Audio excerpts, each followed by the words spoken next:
கிறிஸ்துவம் இன்றைய நற்செய்தி.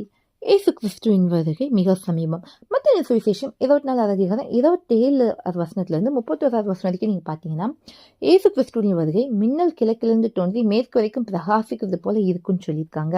அது மாத்திரம் இல்ல, அந்த நாட்கள்ல உபத்திரவம் முடிந்த உடனே சூரியன் அந்தகாரப்படுமா, சந்திரன் ஒளியக்கூடாது இருக்குமா, நட்சத்திரங்கள் வானத்திலிருந்து விழுமா, வானத்தின் சத்துவங்கள் அசைக்கப்படுமா, மனுஷகுமாரனுடைய அடையாளம் வானத்துல காணப்படும், மனுஷகுமாரின் வல்லமையோடு மிகுந்த மகிமையோடு வானத்தின் மேகங்கள் மேல் வருகிறது, பூமியில சகல கோட்டத்தாரும் பார்ப்பாங்களாம், வலுவாய் துணிக்கும் எக்கால சத்தத்தோடய அவர் தமது தூதரை அனுப்புவார்.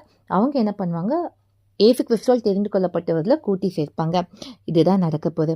அதனால நம்ம ஏசப்புடைய வருகை எதிர்கொண்டு போகணும்னா புத்தியுள்ள கன்னிகைலாம் ஞானமா நடக்கணும், அவருடைய வருகைக்கு ஆயத்தப்படணும். ஒவ்வொரு நாளும் நம்ம தேவனுக்கு பயந்து வாழுகிறதெல்லாம் அவருடைய வருகைக்கு எதிர்கொண்டு வாழ்களா இருக்கும்போது தான் தேவனுடைய ராஜ்யத்தில் பிரவேசிக்க முடியும். தேவனுக்கு மட்டுமே மகிமை உண்டாகட்டும்.